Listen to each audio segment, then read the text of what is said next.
meditation book reading. Nature's Flow by teacher Myung. This poem is called How to Find the Mind of the Universe with Ease. The mind has always been non-existent.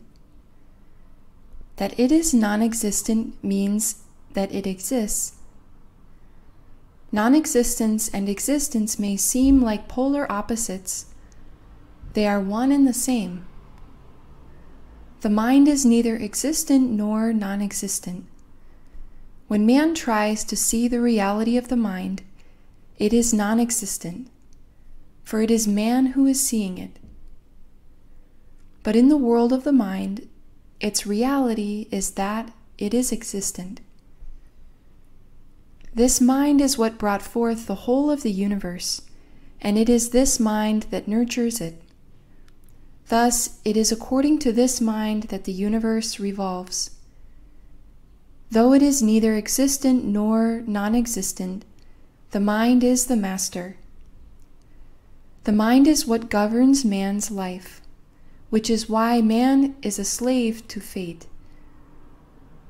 The mind cannot be had, nor can it be seen, but it is the very foundation of the universe.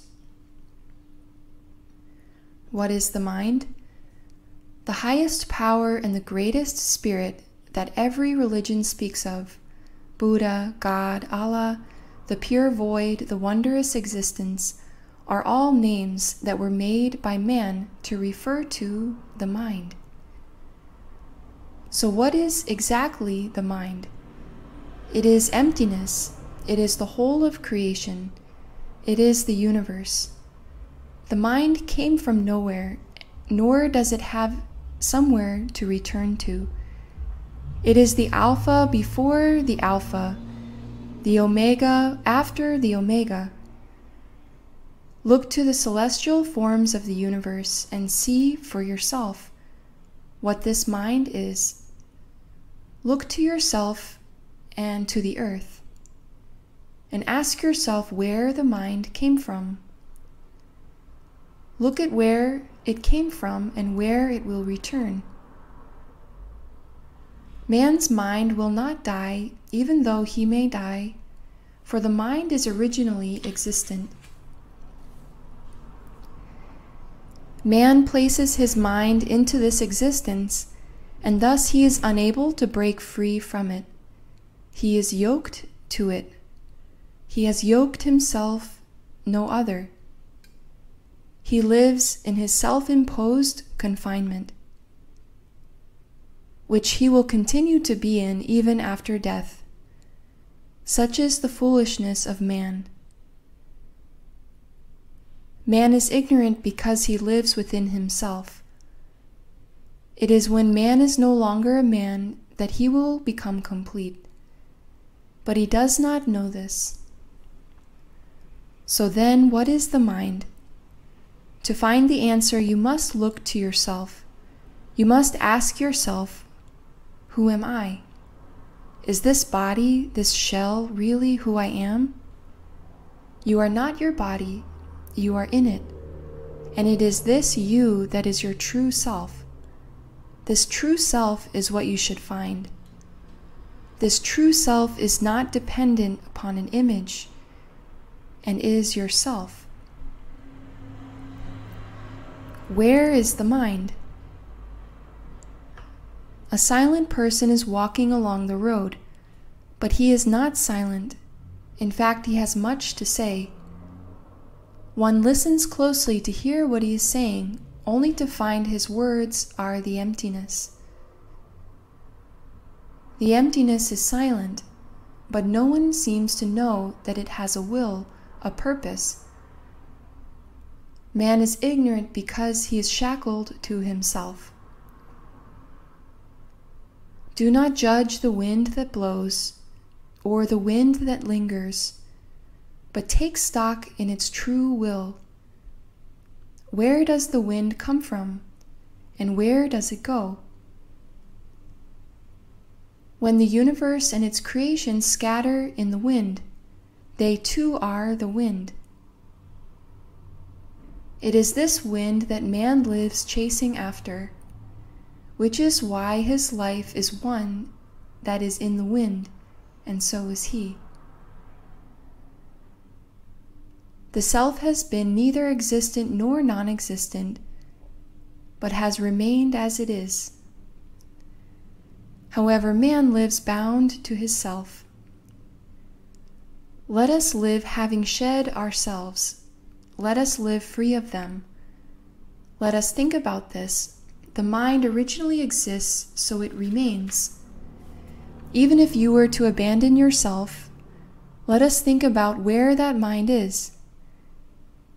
Every creation in this world is the mind. Every existent and non-existent creation is the mind. Each individual that is of the mind is the whole of the mind. What could this mind be, and where is it? Thoughts are born of the mind, and those thoughts are the thought mass, which is what prevents man from dying even when he is dead. Thus one's thoughts and one's mind are not separate, and neither are the body and the mind.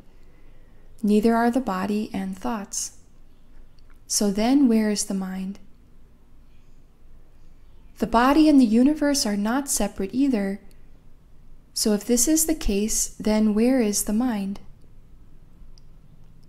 The whole of creation and the universe are not separate, and heaven and man are one.